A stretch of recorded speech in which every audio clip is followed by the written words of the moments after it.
Well, aloha kakahiaka. Hello, everyone. Good morning.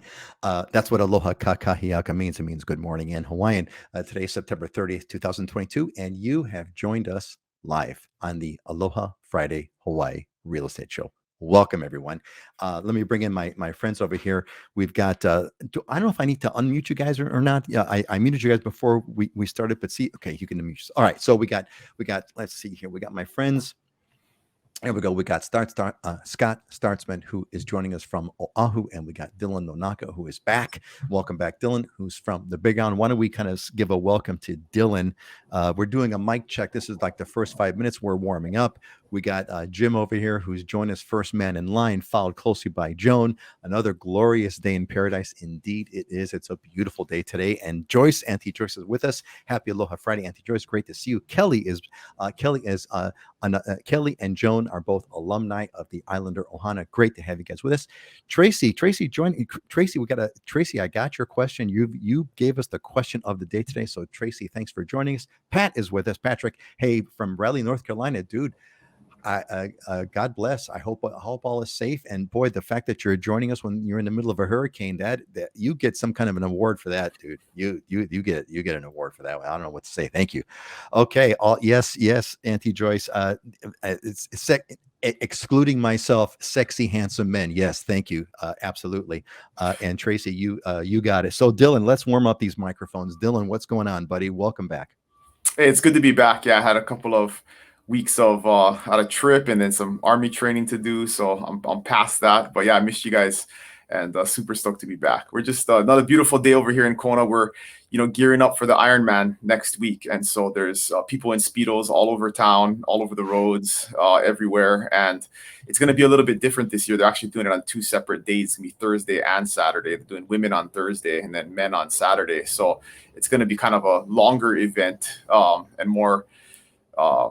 It's just good to have town full again, and seeing lots of people, and that's something that we've missed the last couple of years. Yes, and men in speedos. That'd be something that I'd be looking forward to myself. Just kidding. Barbara is back with. Hey, Barbara, welcome back. Aloha. We'll be visiting Oahu soon. Only wish you're moving it. That's up to you, Barbara. That's up to you. Scott, give us the mic check. How are things over there? What's going on? What's the shirt? What's the background? What's happening? Lots going on. It's actually a great day. I don't know what's going on with the fashion now, but I noticed the board shorts are even being made much shorter. They're not Speedo style, but they're getting a lot shorter. And that is not, I wear mine. I wear the longer ones, but I did my best triathlon impersonation this morning by getting out and doing a swim. And I got to give a shout out to Patrick and Christy. They brought me this coffee mug and some really good goodies from Germany, all the way to Germany. So we finally got to meet. We closed on that property they bought probably about 2 months ago. And so they're Awesome. over here and we finally got to meet. So got to spend a little time with them. That was nice. Congratulate. How cool is that? Congratulations. It's kind of the culmination of their dreams and all the work that they were doing. Great. I hope he joins us today. Want to kind of celebrate that. And well, he's probably now that they're in Hawaii, it's not that early, but hopefully they're sleeping in on a Friday. Nothing better than nothing better than being in bed still at 9 a.m. That's for damn sure. Hey, Judy, welcome back. Judy is also an alumni of the Islander Ohana. Aloha Friday. Welcome back, Judy. Great. I'm so glad that you are with us, as is everyone else. Let's see Heidi. Okay, so Heidi is gang. In case you're wondering where Heidi is, she's got some technical issues that she's working through. I didn't have enough chance to kind of put my geek on to help her out, but hopefully she'll be able to join us. She's having some technical difficulties with her equipment, and I'm not sure what's going on. So hopefully she will be joining us. All right, look, gang, it's just about that time. Why don't we let's get the ball rolling over here and get started. I got some fun things. Okay, so first, everyone. All right, so the first folks that are here you're gonna have a chance to test out my new feature. So here's what we're gonna do. So y'all inspired me at our last exciting episode 2 weeks ago. We fell onto something by accident, but now we're going to do it on purpose. So I got something planned for you. So the plan is called Kanikapila. Kanikapila is a figure of speech in Hawaiian, which basically means a jam session. So if people are getting together, Dylan and Scott know this. If people are getting together right for a party, when you get together, if you're going to have a dinner and whatever, at some point in the evening, everybody kind of pulls out the ukuleles and whatever, and everyone starts kind of jamming, right? They start jamming with songs and whatever. That's called Kanikapila. And so we're going to start doing what depends if you folks like this or not. We're going to do a Kanikapila feature of the show, which at the beginning is going to be a chance to kind of play some Hawaiian music. So here's how this is going to work. Get your Siri ready, get your Alexa ready, or get your Google ready, because I'm going to play some I'm going to turn this thing on to play some music for you, and we're going to kind of pick different music each week. All right. So get that all ready. So here we go. So Alexa, play music from the band Pure Heart. Okay. And now we're going to get you Apple folks is, hey Siri, play music from the band Pure Heart. And then finally, for all you Google folks, okay, Google, play music from the band Pure Heart. All right. And so let me know how all that goes. It is Pure Heart is, to give you some quick background here. Pure Heart is one of my favorite local bands. Just great music. A lot of Jake Shimabukuro started there, who's now become sort of a virtuoso with the ukulele. That's kind of where he got his start. Great band, great lyrics. Let me know what you think about. Let me know if it's working. Let me know if it's working, and let me know what you think about the band. And then Dylan and Scott. I'm kind of thinking over the weeks, like I want to get your guys' input. Who's your favorites? Let's kind of pop it in there and kind of see if it works. We'll kind of make this a regular feature. So there we go. Okay, see, it's working. So Kinaya, Alexa's playing Barracuda by heart. Man, enjoy it. They're such a cool band. Kelly's got it. All right, excellent. All right, this is a built-in new feature, man. We're gonna start. We're going to start playing. This is Kanikapila, right? You get to listen to Hawaiian music while you got it. See, Judy's got it going too. Excellent. Exactly. I can't even get so you can see my both thumbs up. Mission accomplished. Mission accomplished is what I wanted. All right. Let's get some news going on over here. And thank you all for helping. You all inspired me actually to get that new feature going. So I really, if it wasn't for you, folks, I wouldn't have thought about that. So, okay. Let's get some news here today. So first of all, do you have like certain signs of the apocalypse? Like, it's joking, of course, right? So like if I go into, like one time I went to Costco and they didn't have Greek Kalamata olives for like the first time ever. And I thought, oh my God, this is a sign of the apocalypse. So surely there was this tongue-in-cheek joke, but there was a breakdown of the cream custard filling machine for Leonard's Malasadas, and I took that as a sign of the apocalypse. This is clearly an indication of the end of the world. Leonard's Malasadas won't have custard fillings in their Malasadas. What will we do now? And in fact, they actually said it's going to take 3 to 4 weeks to arrive. So it made a couple of headlines, and I thought to myself, yes, a sign of the apocalypse. We're going to kind of go over the things there for Heidi, the Maui. Heidi, we miss you. You are here with us in spirit. Maui whale season has started, and the Maui median prices dipped under $1 million, which is kind of a big deal in a way, I suppose. I mean, I'd like to get Heidi's realistic. I'm just the layperson here that's looking at this.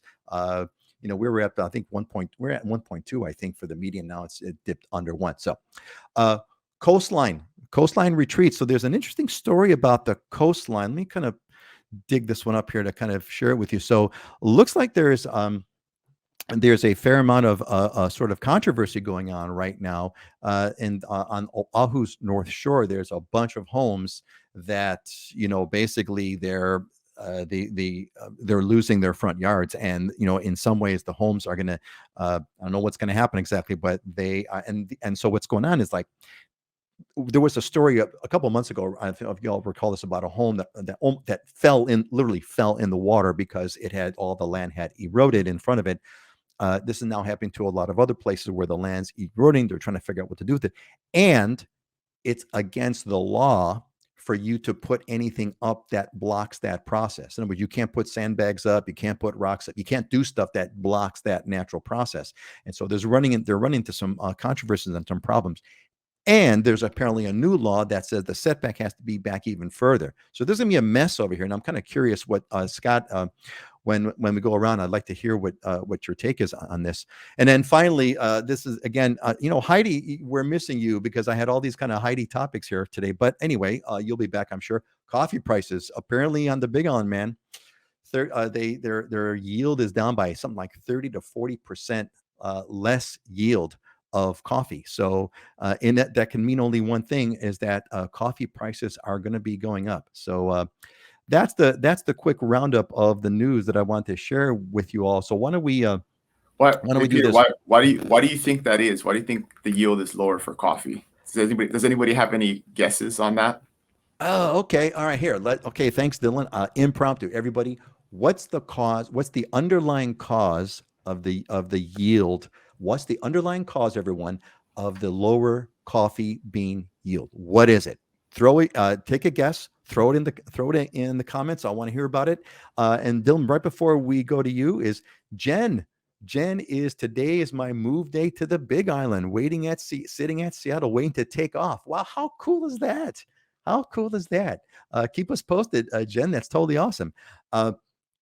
And Andre's got a congressional matter over there. We'll kind of see how that works. Okay, so I see Scott using the mug. There he is. Yes, that's it. Scott is using the mug. And are you in the condo right now? This is so cool. We're so glad that you guys are here attending. You made it. You did it. You guys did it. You guys totally did it.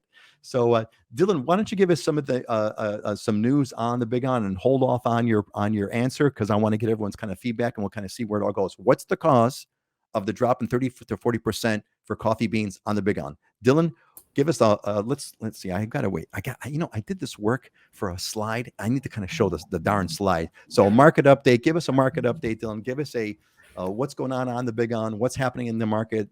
Anything you want to share? Yeah, well, things have slowed significantly, right? I mean, that's definitely across the board, pretty much everywhere. But you really got to dig into the data and look at what it's doing to really take out some nuggets on what the implications are and what you should be concerned about, because realistically what's happening, the short story is we're going back to pre-COVID levels of sales. So I don't think the sky is falling.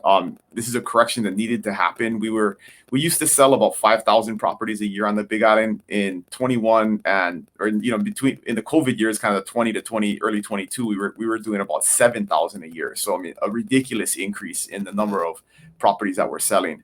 So that's pretty much what's happening. That's what I'm telling everybody, is we're just going back to where everything was in 2018, 2019, which was a totally cool, great market. It wasn't fiery red hot, but it was a totally normal market.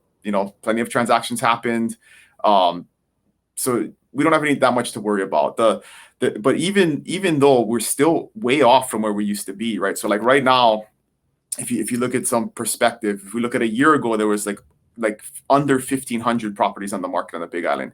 Today there's about 2,000. So there's a pretty good increase in the number of properties. But normally there's between 3,000 and 3,500. So we're still in a very low inventory market if you look at historical averages. And if you look at months of inventory, which is kind of the way you calculate, if it's a seller's or buyer's market, we're still at like 3.5 months of inventory. And until you get above 6 months, it's still a seller's market. So still a good time to sell. Probably no better time in the last 24 months to buy, because there's a little bit more inventory. There's way less competition. Everybody's freaking out. So they're putting their head in the sand. And you have some choices and you have some ability to negotiate. The days of paying over list price and giving away all your rights are over if you're a buyer. So I wouldn't sit it out.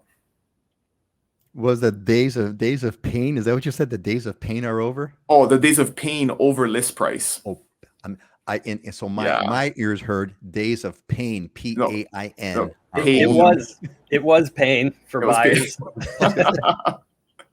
Yes. That's what I thought. I thought it was a little bit painful. And just a funny takeaway is I have agents coming to me and asking, these are like newer agents that have just maybe 2 or 3 years in the business. They're like, hey, I have a listing that's going to expire. What do I do? They've never had a listing expire before. And I'm like, oh, that's cute. We gotta deal with that. We can extend it, we can cancel it. So it's just funny perspective on the cycles. So So okay, so I'm hearing that we're kind of slowly returning back to what it was. We're actually not quite even there yet, and Way, I way, think the way more off. I mean, way off. we're still at 60% normal inventory levels. So we're Okay, not at less than 50 like we were for a while, but we're still at like 60%. okay, so so therefore it would be a good time to sell. It would be a seller's market because the market is still relatively speaking tight compared to what it normally is. And what I didn't hear, what I did not hear, is that there have been like significant price drops. I'm not hearing Price, that. yeah. Scott can speak to Oahu. Prices are up. Median prices are up from a year ago, 4 or 5%. So it's still we're still up on median price. The median price actually went down a little bit if you look at the last couple months. So there might have been a little spike and things are tapering off. But in terms of if you look over year growth, we're still on average above median price from last year. And I don't see that Got it. changing. Really, when you talk about selling, the big thing sellers got to understand in this market is the market has changed. If you price your property properly, you're still going to get an offer on the first day or potentially multiple offers. It's if you're trying to price it 5 or 10% above, where it should be, that properties are sitting, and then you're seeing the prices come down back to where they should be before they sell. So so basically your original advice way back that you gave, which is price it correctly, price it market, and price it correctly and let the market fine tune it, as opposed to come up with some kind of crazy price, a crazy high price, and hope that you'll get it. Yeah. That kind of still seems to apply. Great. Absolutely. Hey, excellent. Hey, before we get to Scott, I just want to kind of play everybody's guesses so that we can kind of get the ball rolling over here. So Kinaya says shortage of workers. Auntie Joyce says leaf rust. It's ruining our crop. Kelly says drought and not enough workers. Jones says drought. So that's kind of what the running thing over there. So that's what's kind of happening. Hey, I want to give a quick shout out to TB. TB says, Aloha Hawaii Real Estate Gang, mahalo team Nonaka, Dylan, Andrew, and the rest of the team are on top of it, under contract and moving along. Excellent. Well done. Happy to hear about that, TB. Great to know. And Jen says virus. Okay, Jen says virus. So as she's waiting at Seattle to board the airplane, man, Jen, congratulations again on your move. There's nothing better, and Patrick and them have it too. There's nothing better than the one-way ticket, man. Buying the one-way ticket to Hawaii. That is like the best. All right. Scott, give us the update. What's going on with Oahu and news, updates, market, etc. What you got for us? Yeah, I mean, Dylan's talked quite a bit about it. I mean, the news to me is the Federal Reserve announcing that they're going to get really aggressive with inflation, and interest rates jumped up. For one day, they jumped up above 7%, which is the highest rate in the past 20 years. The historic average is between 7 and 8%. So, that's going to continue as interest rates go up. That's going to continue to eat into affordability. That's going to remove buyers from the buying equation. People are either going to have to either stay in place or rent. And the worse the interest rates go up, the more they go up, the less sellers who have a 2.5% to 3% interest rate are going to move. And I did the calculation on this. And, in January of this year, we were right around 3%. At the end of last year, we were like 2.75% on the interest rate. If you took the difference between 2.75% on $1 million mortgage, and then you calculated it at 6.75%, which is where rates are right now, it's the difference per month of $2,400. So interest rates are going to have a big impact on what's going on moving forward. But as Dylan said, we're severely restricted on the inventory, and you're going to, the worse rates get, the more people are going to sit in place. I talked to an escrow officer the other day. I said, hey, what are you seeing? He said, 80% of my files are cash buyers. And the reason being is because the people with cash are trying to put their money in a place to hedge against inflation, which real estate is one of those, and Hawaii is a great place to buy. So we're seeing still having sales go on, and we're so restricted here on Oahu that 50% of our homes are still being bid up over the asking price. So there's competition, and the average list to sales price ratio is 100% right now for sellers. So they're on average getting what they're asking for. So buyers, you may see a lot of news in the marketplace that's negative. And yes, we're decelerating. I'd call us in a real estate recession, but it's going to be, like Dylan said, a correction, not a crash. And, Yeah. I mean, aside from that, it's sellers have to be, they got to be more realistic. You're having to do repairs. You're having to stage your home. You're having to get it prepped and properly price it, and you'll get competition, and you'll get a good price point. It's the dogs that aren't moving. It's the problematic properties that will sit and be negotiated on. I call the cupcake properties.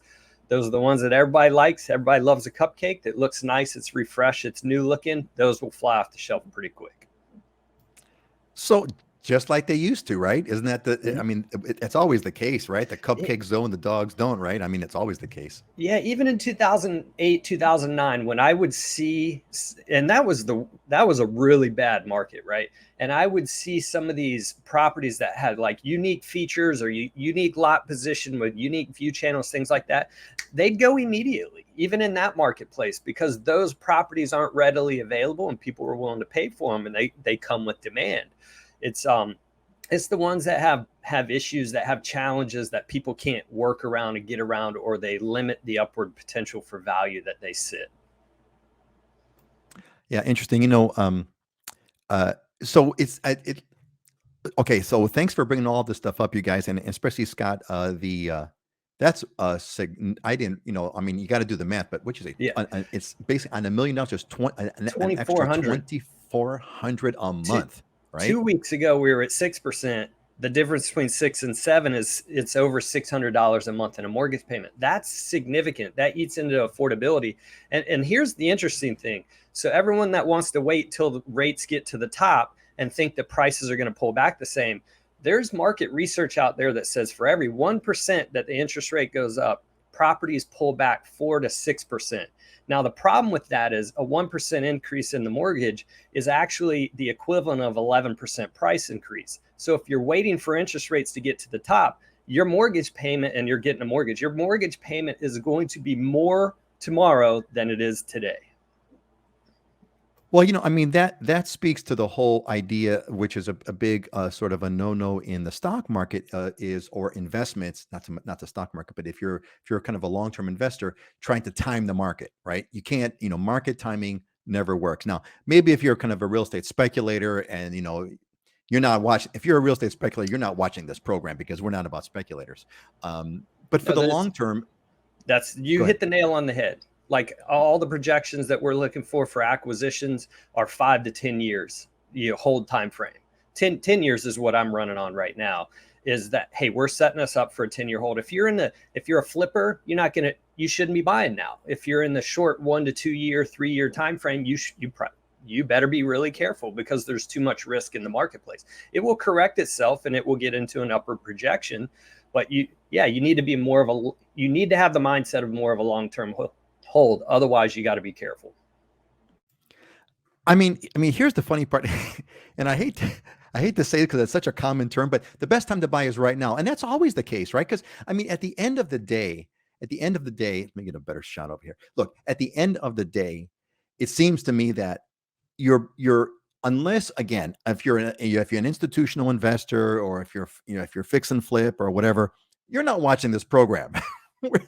You're not watching this program because this is not what we're talking to, right? We're talking to people that want to, to Dylan's words, and want to live the dream in Hawaii. What's it all about? What's kind of going with the market? And the simple truth of the matter is, if you're planning on living and if you could do it, do it. I think Heidi had a great line. So, the best time to buy is when you can afford it and you need to, or something really, really basic or slightly qualified, but it doesn't really. I don't know if I've said this before, right? But the mantra is marry the house, date the rate, right? I don't know anybody that has ever paid this. What's that again? What's that again? Back up. Marry the house and date the rate, right? So if it's your house, if it's a house that you want to live in and you want to be in there forever, marry it, right? But I don't know anybody who's ever bought a house and paid the same interest rate for 30 years. Right? Everybody either refinances or they sell, they sell and they upgrade or they downgrade or whatever they're going to do, right? So the mentality of I'm going to buy and I'm going to get locked into this interest rate and pay on it for 30 years is completely the wrong mentality. Like I would love to, I don't know what the national statistics are, but if you just go in your circle of friends and your personal experience, do you know anyone who's paid the same interest rate for 30 years? It just doesn't happen. So that shouldn't be a deterrent, right? It's not a realistic deterrent on how people actually pay a mortgage over the long run. That's why God made refinancing a service that we all do. Yeah. Well, Yep. and, Right? and that's why we were talking about now we're going to move into an arms race where people are going to be getting arms instead of the 30-year fixed, because the arms are shorter periods, the interest rate's lower, your monthly mortgage payment would be lower. That's a good way to do it. I don't do 30-year fixed at all because of what Dylan just said. I think the national average is like every 5 years people are refinancing. So why would you? All your mortgages are interest loaded on the front end and principal loaded on the back end. So why pay the higher rate? You can get the 10-year, 7-year arm. As long as that reaches the goals, that's where you got to sit down and do some planning, because there is risk to that, right? But the arms are probably going to be a very half my clients right now are doing arms because of this, because we're trying to get that rate lower, and we know we're not staying in the house for 30 years. We're staying there for 5 to 7. Okay, we do a 10-year arm, etc. You've married the house and date the rate. I like that analogy. Yeah. And one more strategy that we're advising sellers to consider right now and buyers to ask for is you can still buy down a rate, right? You can pay a percentage towards your rate and maybe bring it down a point, a half a point, 3/4 a point. You got to work with your lender and see what their options are. But instead of asking for a price concession on a house, a $10,000 price concession on a house, you could ask for, or as a seller, you can offer to buy down the buyer's rate for them, give them a credit to buy down their rate. And if that's really a stumbling block, or it's something that's putting them on the cusp of qualifying for that loan, you can reduce their monthly payment, like Scott was talking about, by $500-$600 sometimes, depending on the size of the mortgage. But that's something that, if you're smart strategically and you kind of understand that you're working with a good lender and a good realtor, you can work around that stuff and come up with a solution to overcome that objection of the rate being a big problem. Would you explain just a little bit? I lost you when you said buy down the rate. You can make a deal. What is that? Yeah, you can usually pay up front like a point, like a percentage point of what the mortgage would be. So if you're getting a $600,000 mortgage, you can pay like $6,000 up front towards it's a lender cost, right? But they'll reduce your interest rate because you're basically paying for it up front, right? So you buy, it's called buying down the rate. So the published interest rate isn't necessarily like what you have to pay. There's deals you can make and negotiations you can make with your lender to actually pay an upfront cost to get your rate to be lower. There's deals you can make with the maybe lender. Scott can explain it better than me. No. Well, no. Does that make sense? It's called negotiating. It's called negotiating with the lender. It's like, what do I need to do to buy? Can we? And the technical term is buy down the rate, right? Can I buy down the rate? And they'll say, yeah, pay an extra X thousand up front or whatever. Put a bigger deposit or whatever the lender's going to want to do. There's certain things that you can do with the lender. Jason popped in a quick question. What are the ARM rates nowadays for Hawaii? Your typical Hawaii bank, like a Bank of Hawaii. A typical Hawaii lender. Scott, Dylan, you guys got an idea? Yeah, so they're actually, because rates have been moving and volatile, everything's been so volatile lately, they've been all over the board, but between about 0.5% and 1% lower. And what's interesting is actually, like, if you look at jumbo loans, which are going to be a portfolio loan or other portfolio loans, they're lower than the conventional rate mortgage interest rate, which is the inverse of what it normally is. So they're about, look around. We're actually even talking about, because the conforming loan rate is getting ready to go up. We're actually talking about, we'd rather take a jumbo loan, which is typically more money down, harder to qualify for and whatnot, and get a lower rate than doing the conventional rate right now on some of the investment properties. So Scott, is there a number that is there a number that you can throw out to Jason for an ARM rate, like an actual kind of a number? So when I looked this morning, the 30-year fixed was about 6.78 and the ARM was 6.1. Okay, like you said, it's tied to whatever the market rate is, right? So it's going to fluctuate as the market rate goes up. It's going to go up, but it's like could be up to a point lower. And they change 2 to 3 times a day. So the rule of thumb is up to a point lower, give or take. This one in this case is like 3/4 of a point, right? Or so, right? So basically, Jason, you're looking at a point below, give or take a point below whatever like a 30-year fixed might be, something to that effect, right? Is that kind of is that bond right? Okay. All right, good. All right. Okay. So Dylan, I am dying to know, we're all dying to know, what is the cause? Jason, buddy, you got it, man. We got you covered. Jason is also an alumni of the Islander Ohana, so welcome, Jason. Good to see you guys, and good luck on the finance. You're in good hands. You know that, right? Of course. Dylan, I'm dying to know, man. What's the Dylan? What's the Dylan underlying cause of why we're 30 to 40% down on coffee production? I think everybody's right. We definitely have some issues. We always have biological issues, right? The borer beetle, the coffee rust, all kinds of stuff like that. But the big driver is workers, and it's not because people don't want to work here. It's primarily because of immigration. And during the COVID years, we couldn't get people from South America and other countries to come here to pick coffee, and so that's what's really caused a shortage in the yield. It's not that there's less coffee on the trees, just there was nobody to take it off the trees and process it. So there was a lot of trees you saw over the last 2 years. The last two coffee seasons, you see a lot of black rotten berries on the trees because the big companies couldn't get people here to actually pick coffee. And a lot of them come from the Philippines. They come from South America. Unfortunately, third generation coffee farmers like me don't pick coffee anymore, right? So we got to get people from other places to come and pick our coffee. So this is an interesting. Thank you, Dylan. Okay, gang. So the basic answer is yes. There's always biological issues, beetles and junk like that kind of blows up coffee. But this one, because of COVID, we couldn't bring in enough immigrant workers. And I guess, Dylan, please pardon my ignorance here of the worker kind of pattern. But I'm assuming that there's some immigrant workers that are brought here under some kind of sort of illegal temporary work visas. They come over, green cards and work visas. Some of the big companies actually have an immigration department. They have on staff immigration attorneys that help facilitate this, right? Because they know every year they got to bring people in for 3 months, right? So it's complicated, but that's been the way they've solved having a shortage of workers here. Is they just got to bring people in, and when countries were shut down and you couldn't travel, and that was way more restrictive, it really had a secondary impact on bringing those workers in.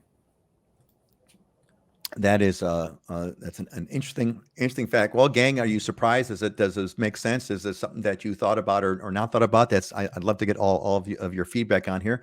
Let's move on over here. So, gang, if you got what's another problem? Just one other kind of tidbit on that is that the amazing thing about coffee prices is at the farmer level. For some reason, inflation doesn't apply.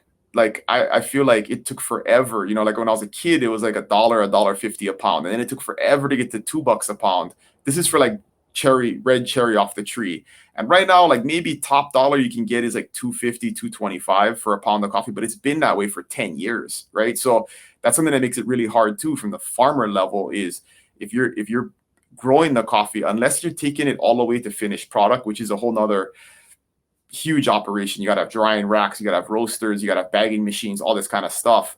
It's very hard for it to make sense. So a lot of the small farmers, like my family, if you got 1 or 2 acres of coffee, you just let it go. You don't even deal with it anymore because it's not worth your time or effort to be picking coffee for $2 a pound. You might make $3,000 or $4,000 a year off of it. It's a ton of work to prune, to fertilize, to weed control, all that kind of stuff. And so we're really moving towards, like everything else, industrial coffee lands. They're buying up huge pieces of ranch land, thousands of acres, and then planting huge rows that you can be easily mowed and easily picked. So the coffee industry is going through a very big change right now from what it used to be. Just like the rest of ag. I mean, this is a process of agriculture that's been going on for, actually, if you really think about it, in the broadest sense, if you think about it, this has been going on for at least 100,000 years, if you think about it, right? Yeah. It's right. It's a 100,000 year process that is just at the current state, and that 100,000 year process is making agriculture more efficient, right? Mm-hmm. I learned that in 5th grade. Andre says, "Hey, I guess, Dylan, from what you're saying, it does not harm the plant if the cherries aren't picked. They just go through their natural process. They rot, they fall, they whatever, Yep. they become little trees, et cetera, et cetera. They just kind of do natural things." What's going to be interesting about that is what happens long run to the quality of the coffee, right? So for many years, really up until 10 or 15 years ago, Kona Coffee was a compilation of many small farms, right? Lots, 1 to maybe 10-acre farms, family farms all over the Kona coast. And they would have co-ops. So they would all pick their coffee. They'd go to one central location, and that location would buy it all, and they would do the next level of processing. And so there was some diversity, right? Every farm was different, kind of different areas, different elevations, different care, all those different types of things. And now you're going to have a more uniform product, right? Where you have these massive industrialized farms with thousands of acres where they're getting the exact same amount of fertilizer, exact same process. So it'll be interesting to see, does that change the quality, taste, because it's going to be 2 different products. I mean, yeah, it's the same kind of plant, but anybody who's done agriculture knows, I mean, you could have the same exact tomato plant in 2 different gardens, and 2 different, totally different products could come out of it. So, yeah, we'll see. It'll be another 10 or 20 years till we get that figured out. But the days of the small farms are coming to an end. I was so Auntie Joyce has got a cool comment here. Chris does coffee harvesting to give gifts to mainland friends. He doesn't even drink it. Well, that's and thanks there, Auntie Joyce, for sharing that, because you inspired me to kind of think about, Dylan. Is there some kind of there's got to be, I'm sure there is, some kind of a tourist kind of industry going on where, like, the way, like, I know, like, for example, I know that even on Oahu around Halloween, people go out and they pick their own pumpkins. They're in the pumpkin patch. I know on the mainland you go and pick your own strawberries. I'm sure they've got to have things on the Big Island where people kind of walk up into the property and they pick their own berries or something like that, I would think. Not necessarily picking it, but we do have many like agritourism farms where they've set their small farm up to be more of a tourist attraction, where they'll show you the whole process, right? They'll show you the drying racks, they'll show you the roasters, and then at the end they take you to the gift shop and they sell you their estate coffee from that farm. So that's one way that more entrepreneurial farmers have figured out how to survive, is you can't just rely on picking the coffee. You got to have some value add, some tour revenue, some revenue from your gift shop where you're also selling baked goods and other things like that. So that's definitely a thing for sure. There's a lot of farms that are doing that. But there's nothing, at least as far as you know, that's the equivalent of, come on our farm, come onto our farm and pick your own coffee berries. Not really, because I mean it's a long process, right? I mean, like it's a couple of months between when you actually pick the coffee berry and then when you actually drink the coffee, because you gotta dry it, you gotta take off the parchment, you gotta let it sit as green bean before you roast it. I mean, it's a very long, complicated process. It's not like a strawberry where I could pick the strawberry out, rinse off, and I could eat it. No. Yeah, you're eating it right there in the middle of the field, right? You can't do that with the coffee. Exactly. But hey, Kelly. So Kelly is a member of an alumni of the Islander Ohana. Kelly, you've got 5 coffee trees. What are you doing with them? Are you letting the berries kind of rot, like Dylan was saying, because they don't have workers, or 5 trees easy? You kind of pick your own and you roast. So what you definitely can do. My mom had done this for years, right? No matter where my mom lived in little, regular residential neighborhoods, she'd always have a few coffee trees. And you can, if your coffee trees are healthy, you can get 10 pounds a year of cherry from the tree, which after processing, you might get 1 pound, 1.5 pounds of roasted coffee at that point. So you can definitely sustain your own coffee drinking lifestyle in most cases, with a small yard and a few coffee trees. And it's realistic to process coffee on a small level by yourself. It's kind of hard to do it on a large level. So like you can take coffee beans off the tree, put them in an old pillowcase, and then run them over with your car, and that'll pulp all the coffee. Just go back and forth over the pillowcase with your car, and it'll pulp all the coffee. And then you take it out, you can throw it in, in a tub, and then you can separate the pulp from the beans, and then do the soaking in a little tub, and then you can have a little drying rack, and you put all the, so you can do that on, like, maybe for 5 pounds of coffee, right? But to do it for 50, now you got to have a much bigger operation, right? To do it for 100 pounds, you got to have a bigger operation. So yeah, man, that sounds like a coffee growing boy who grew up in a coffee growing family. That's what that sounds like to me, man. We got the folks, you all got the real deal right there from a kid who grew up. I heard the kid growing up there with mom mowing back and forth over the pillow with the car. That's hilarious. I love that. I love that. And then you can just roast it in your oven in your house, and your house smells like coffee for 2 days. Right. So you don't actually have to have a coffee roaster. You just put them, once it's totally dry, you just put them on a baking sheet, and you can roast coffee in your oven. Tracy's like, we need a whole show on how to do this for coffee lover. You're not yet. I'm telling you, man, this has got to be the coffee. We may start the Aloha Friday coffee edition, man, because I'm a coffee nut, a coffee nut, so to speak. No pun intended. Thanks, Tracy. Jason says I go through a pound of coffee on a Monday. There you go. Excellent. So Kelly says she's still learning the process, but I'm more of a tea person. Kelly, the only solution is to grow a tea tree, whatever that would be. Grow some tea plants or whatever. Hey, I want to give a quick shout out to Aloha, Ina Riley. Welcome back. Good to see you. Welcome. I'm really glad that you're with us. I'm glad you had a chance to kind of to jump on. It's amazing. Right, Judy? Too bad Heidi is missing all the coffee chat. This is sucking. I feel bad about this, but it is what it is. Heidi, you are missed. You are missed. Okay, Bob, I'm glad you're enjoying it. Not a coffee drink, but this side discussion is sometimes we go like off the rails, man. We go off the rails, but they're good rails. Bob, I appreciate you sharing, because last thing I want to do is have everyone bored, sick, and then have to leave. All right, let's move on. Thank you, Bob, for that. Next slide, please. All right. Hey, gang. So look, if you're get this slide over here. Look, if you got here, this is better. Okay, look, hey, if you got here through the newsletter that goes out every Wednesday, you clicked on the link and you popped in, God bless, you're here. However, if you didn't get here through the newsletter, if you don't get the newsletter every Wednesday, make sure to go to livinginhawaii.com, click on, there'll be a pop-up, there'll be places you could put in your email address, get on the newsletter, you'll get the invites, etc. Want to give a quick thing. The next show is going to be, we're going to skip a show. I'm going to be off island on that week, so I won't be here to kind of broadcast. And the next show is going to be on October 28th. So the normally scheduled show for the 14th, not going to be here, and that's also to you, Dylan and Scott and Heidi. Not going to be here. We'll be around on the other one. So we'll see you guys then. Okay, so here's the thing.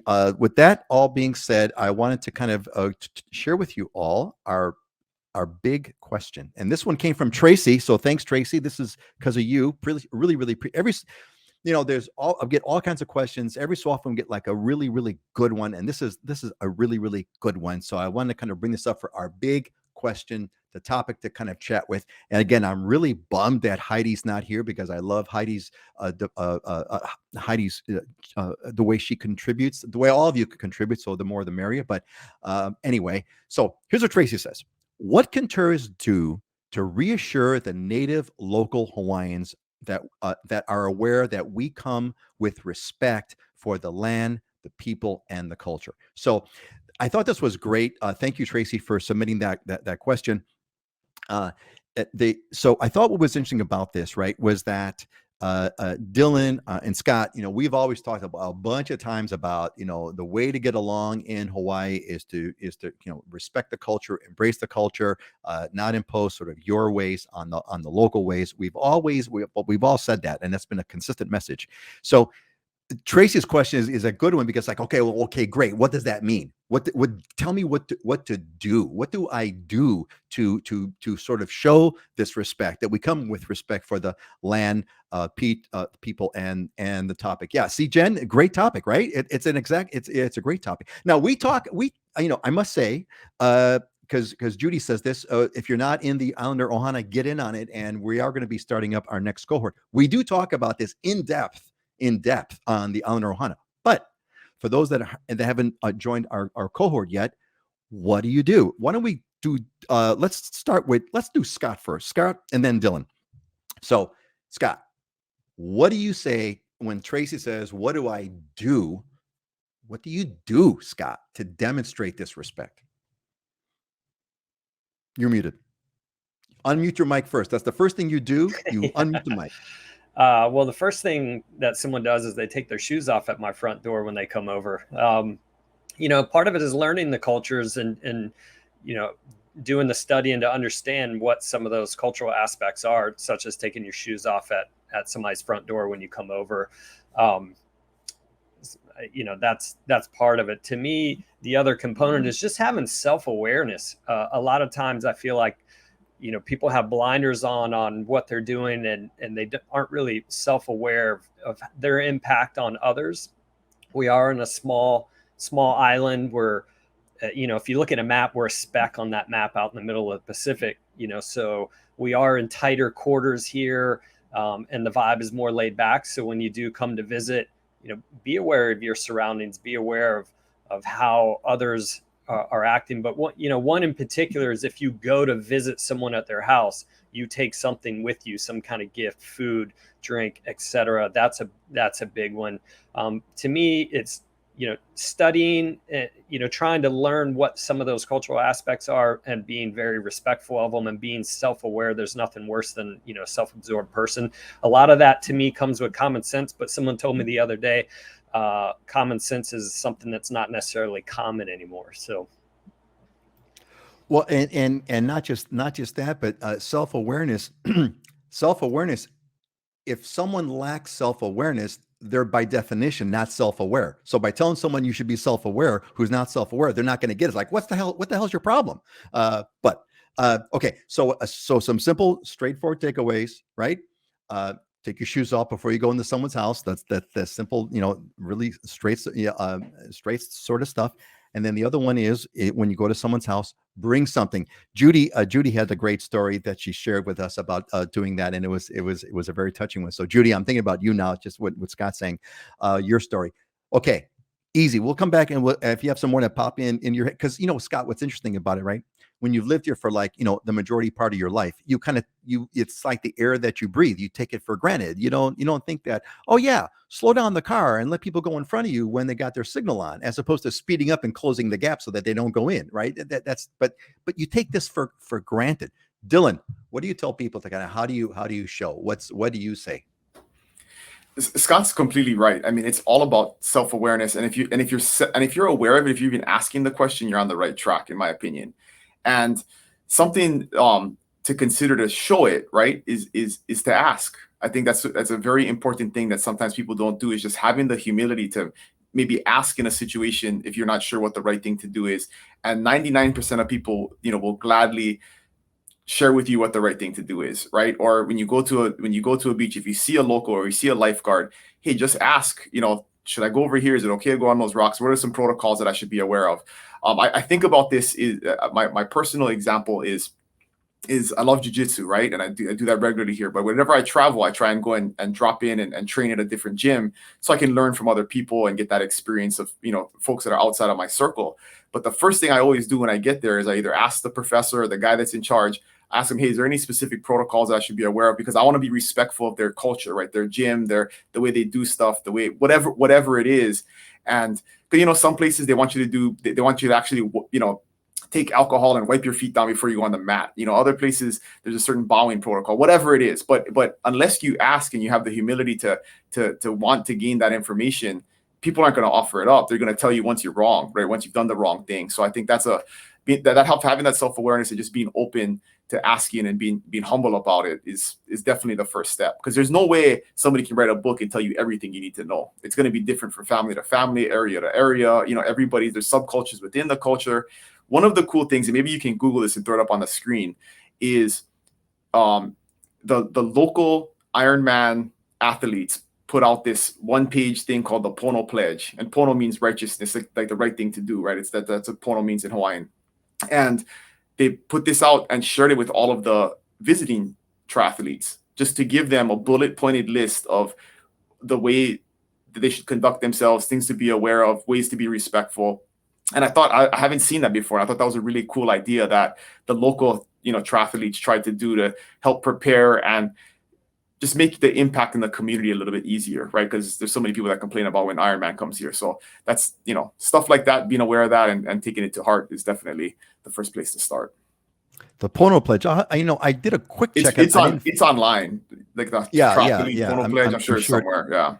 Yeah, I'm gonna find it, because I did a quick check for that, but I'm gonna look around. Well, my only complaint about the triathlon is the Speedos. Other than that, I think it's perfectly fine. I think the Speedos are just driving. No, just I kid. Hey, no, I think.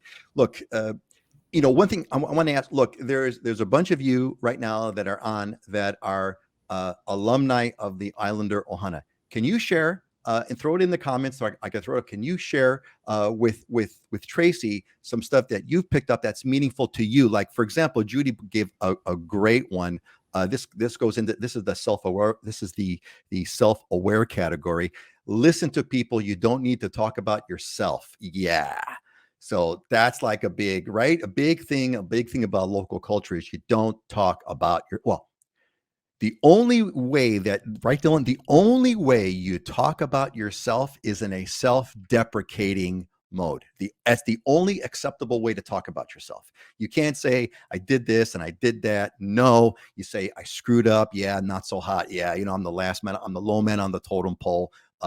That's the thing. And so that's a big deal. So thank you. A She who really laughed. a Go ahead. really a really good one related to that, right? Is a local saying is don't grumble. Right? Grumble is like complain, right? And I noticed when I traveled other places, there's like cities that like the culture is you bitch about everything, right? You bitch about the traffic and this and that and this and that. And like here, it seems like that's like really frowned upon. Like you don't go to somebody's house and then complain about something, right? Stay positive, talk about the good things. And that's normally how discussions happen at a party or at a gathering, right? Is we just have a more positive culture and outlook on life. And I think that's one mindset thing is nobody wants to hear you grumble. So no grumble. There's even like it got a political twist to it where no vote, no grumble. That was another thing, right? That went around. There was a bumper sticker a little bit far away. One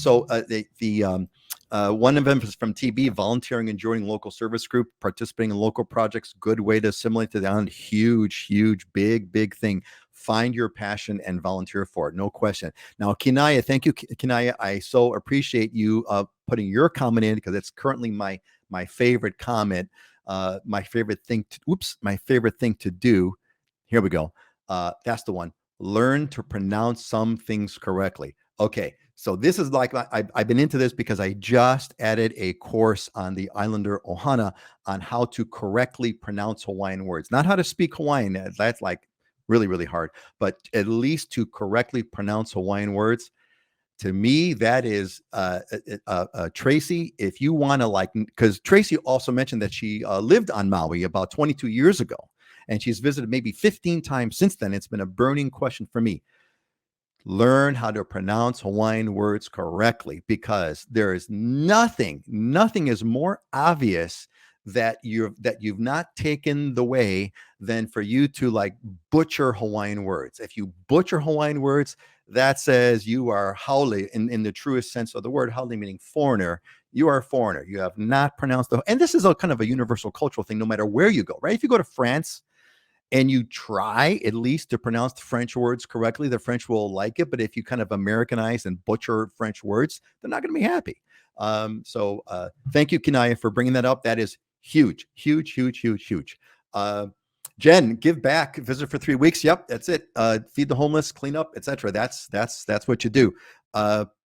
Auntie Joyce complained about the Ironman crowds in traffic. Left California. Not a fan of Speedos either. But remember, Joyce, no grumble, right? We no grumble, except for the Speedos.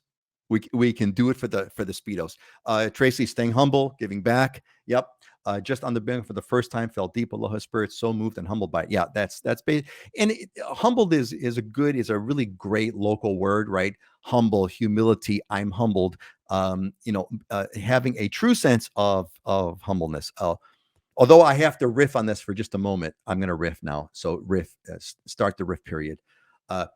What I love on social media is when someone said, "I'm humbled by this award I was given." That really means I'm really proud of it. That means I'm really proud. Or when someone says, "I'm honored," I'm so honored and so humbled. That means I'm super proud of myself, but I can't say I'm proud. That's my thing about social media. So whenever you see someone say on social media, "I'm humbled," that means I'm proud. I just can't say it. If you really want to give pride, you give it to someone else. You could give it to someone else, but not if it's you, you're just bragging. Aloha spirit and show respect for people and traditions. Yeah. So Auntie Joyce, the question is, yes, we know that. How do you show respect? How do you show the traditions, right? How do you do that? That's the question. Lace Dillon, stay, love Dylan sign, stay humble, stay hungry. Yes. And Judy, be grumble, no grumble. Yeah. Be humble, no grumble. That's it. That's it. Judy, did you come up with that? That's like a damn good bumper sticker. Be humble, no grumble. I like that. Bumper sticker, Judy. Bumper sticker. The hungry part could always mean learning and growing. Yeah, exactly. It's what it always means. So excellent. When that's not what it always means. That's certainly what it can mean. So Tracy, hope you got some good stuff out of that. Okay, Judy, copyright that quick. copyright that. That's like, man, that just kind of, Judy, be humble, no grumble, no grumble, be humble. That, man, make that a t-shirt, Judy. Make that a t-shirt, make that a bumper sticker, copyright that, be humble, no grumble, right? Right, exactly. She who laughs, right? Exactly.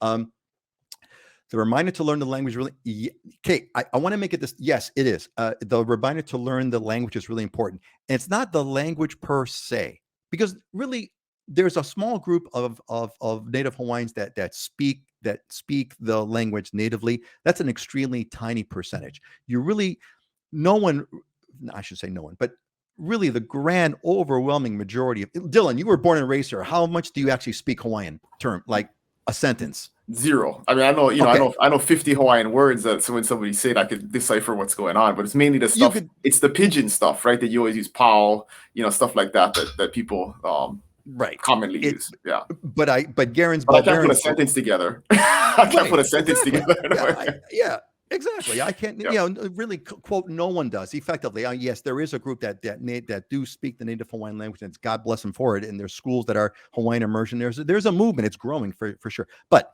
the overwhelming majority of the culture, no one speaks, and no one will start a conversation with you in Hawaiian.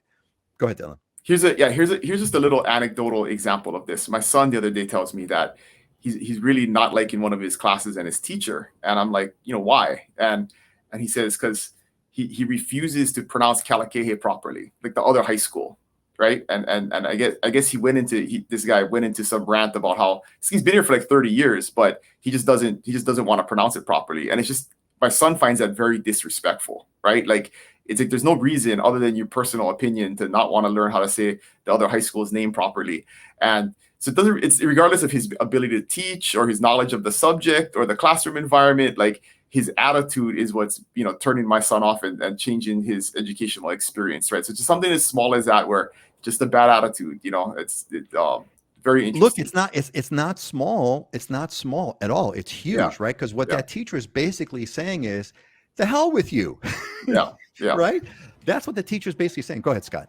Well, and there's nothing that says you're either a tourist or an FOB fresh off the boat than when I hear someone say Iwa Beach instead of Eva Beach. And the reality is it's fine in the beginning, but if you move down there and you say it the same way for 5 years, then that's your lack of willingness to conform and learn. And that's where people will start to have an issue, and that's a lack of humbleness at that point. Exactly. So yes, Tracy, the pronunciation, that is hugely important. Look, and it's kind of funny because, and it's such a giveaway, right? Because I just had a conversation the other day with someone who's lived here, more than 40 years, right? Been here for more than 40 years. And we're talking about this and that and the other thing. And he says, yeah, I went to Ala Moana Beach Park. I'm like, dude, it's not freaking Ala Moana. It's Ala Moana, you freaking howly. It's Ala Moana. How could you be here for all these decades and still say Ala Moana? It's like, dude, that's so wrong. It's Ala Moana, damn it.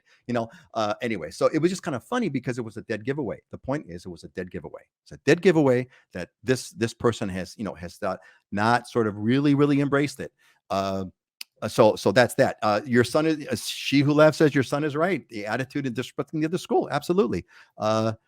More caught than taught. Okay. More is caught than taught. There you go. I think there's another, that may be the other side of maybe you and Judy need to get together and kind of start collaborating on like t-shirts, like the front says no humble, big grumble. And the other side, more is caught than taught. That I love that. That is great.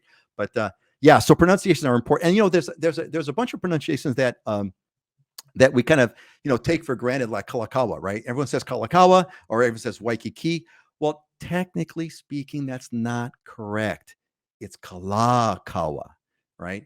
It's Kalakaua. It's not Kalakaua. It's Kalakaua. But no one says Kalakaua. No one says that. But that is technically. But if somebody went to you and said, "Hey, I just was walking down Kalakaua," it's like, oh man, that person, they got it. They got it right. So anyway, all right.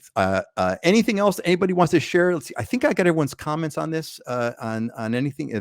If you got more stuff that you want to share, gang, throw it down there. I'd love to kind of help out Tracy and all of us, frankly, because we need to kind of, the more that we could we all kind of want to, we all want to kind of want to be a part of what's going on over here. What we want to do with Hawaii is important. Oh my God, it's 5 minutes to go. Holy crap. I didn't realize the conversation with that fast. All right, so we're gonna have to go quick. Let's get the diamonds and deals really fast. Okay, Scott, Waialae Ridge, New England. Wow, this is beautiful. You're muted. I forgot to do that. Yeah, it happens to me all the time. No, I love this home. So I previewed one that was just up the street, very similar floor plan not too long ago. But I love this ridge, and I thought this property kind of really embraced kind of what the ridge perspective is, in the sense that view right there, you're looking out down. That's actually going to be Waialae Ridge is the next one over that you can see. You're looking down into one valley, and then you can see Cocoa Head sticking out at the point, and Port Lock and whatnot. And that's a kind of the essence of some of these ridge properties. You just get these beautiful views, and they're really quiet. This home happens to be just up the hill of the rec center for Waialae Ridge. So it's like 4 doors up. So if you wanted, you could walk down to the rec center, which is a part of your association dues, and go swim laps and get in the pool. And there's a meeting room and whatnot there. But the great home. It's 2,600 square feet, 5 bedroom, 4 baths. There is, and 1 bedroom, 1 bath is kind of like this downstairs little studio side unit, but a great property. 2.45 million. I love what they did. They've renovated. You got the wood, the high ceilings with the wood beams. Love it. It's a nice home. Yeah, I was gonna say that wood, that natural kind of wood stain on the ceiling looks fantastic with the ocean. It's just like it just blends beautifully. And I sold one up here. So when you get up there, it's about 10 degrees cooler too. So if you don't like the heat and whatnot of some of the lower areas, this is a great one. I sold one a couple of years ago that actually had a functioning fireplace. They never used it, but it never got that cold really. But you are about 10 degrees cooler, and it's super quiet when you get up on those ridges. All you hear is the birds, but yet you can look down on parts from that ridge where you're looking down on the Diamond Head, Honolulu side, so you get the city lights. It's a stunning view, man, and I would say built for electric cars, because when you're going downhill, you're going to get like a full charge on the Tesla with that regenerative braking. Excellent. No, great property, Scott. Thanks, Dylan. What do we got today? Yeah, I'll just keep it quick. I picked a piece of land that's on the market over here in Kona. And if I put the map on here so you can get some idea. The bottom part of the map is Napopo and Kalakikua Bay. The top part is Kailua Town. So it's right kind of in the middle. It's old ranch land, but 23 acres for 1.5 million with sweeping ocean views. Just a really cool piece of property right off the Ali'i bypass. So really good location, easy to get to. Just if you wanted to build an estate or something like that, might have to be off the grid. Utilities might be iffy there. But yeah, I just thought what a huge opportunity for a beautiful piece of property. 23 acres and up high like that with the incredible ocean view. Now, is there just kind of the first thing, for some reason, I don't know why this popped in my head when I first saw this, when I was looking at the slides earlier, is there some sort of an act? Can you access the property? Is there, you have to kind of you have to kind of pave a road, but do you have access to the highway from the canyon? Oh yeah, so the Ali'i bypass is the top boundary of it. So you have easy access right from the highway. I mean, you'd have to, there's some old ranch roads and stuff on it. I mean, you'd have to build some infrastructure, but very easy access. It's not like you have to go off-roading to get to it or anything like that. It's right off the highway. And your property is not blocked by another property, which means you can't get to it or whatever. You can get access from it. Yep. Yeah. Very, very cool. Hey, thanks guys for a quick one. Sorry again, we just got wrapped up. This is the first time. Normally, I'm kind of like very retentive about my time on the show, so we're going to move on quickly over here. So sorry, gang, we're running a little bit late, but bear with us if you wish. That see you on 10/28 is what that says. See you on 10/28. We've got some closing thoughts I want to share, and look, it's a quick. We're going to wrap this up quickly, but I do want this is the closing motivational thoughts part of the show. I do want you all to give your input as well on closing motivational thoughts. If you come across anything that you come across that you like, that you want to share, please pop it in. This is a great segment that people have really enjoyed. Dylan, what you got and why do you like it? So this made me think of the crew and the Ohana on this show, but definitely related to, I think, our discussion today. But if you look at the people in your circle and you don't get inspired, you don't have a circle, you have a cage. So super important to be aware of who you spend your time with and who's around you, because it's going to change your life dramatically. Oh man, Dylan, what you did, gang, you all want to stay for this one. I guarantee you want to stay to hear the quote I've got, because we did not plan this out. We did not plan this out. So you just all kind of stay tuned. Cliffhanger for this show. Watch. Heidi is not here. Unfortunately, we love you and miss you, Heidi. Scott. I don't think it updated. This is the non-updated version. Oh man. Okay. We're gonna do this really quick. We're gonna do this really, really quick because we got to have Scott's comment on it. I you know what? I don't think. Oh, here we go. No, I don't. Scott, give us the quote anyway. We don't need this. We don't need the damn slide. Give us the quote. I don't even remember what it was at this point. Okay. That's all right. Hey, we'll catch you next time. So let me kind of share. So don't worry about Scott. If something pops in your head, throw it out. All right. Don't worry about it. We're always here. Okay, gang. So here's mine. Proverbs 13:10. Whoever walks with the wise becomes wise, but the companion of fools suffers harm. Think about what that quote is, gang. It's a biblical version of what Dylan just said, right? So Dylan's was, if you look at the people in your circle and don't get inspired. So Dylan's quote is, hey, the people that are in your life make a difference. If you're not inspired, you don't have a circle, you have a cage. And what does Proverbs say? Proverbs says, whoever walks with the wise becomes wise, but the companion of fools suffers harm. Don't be a companion to fools. Walk with the wise. Walk with the wise, you become wise. Walk with fools, you'll suffer harm. Dylan says, look at the people in your circle and if you don't get inspired, you don't have a circle, you have a cage. It's the same damn thing. It's the same damn thing. So I love that. That is divine. That is truly, truly, truly divine inspiration. Auntie Joyce, love you all. We will see you soon, and hopefully back on Carp Diem. Can't miss that. Hope I pronounced that right. Did I pronounce that right? That's the how they pronounce it. I don't know. Carp Diem. La Caja Fall. Did I pronounce that correctly? Sometimes goes with you. There you go. So, all right, gang. I think that's it. Let's say goodbye. Let's do Dylan and then Scott. Say goodbye. Hey, have a good weekend, everybody. Good to be back. Good to see you guys. Aloha, everybody. Aloha, folks. Glad you're all with us, and glad we made you laugh, Judy. Love you all. See you all on the 28th. That's in 4 weeks. See you all then. Aloha.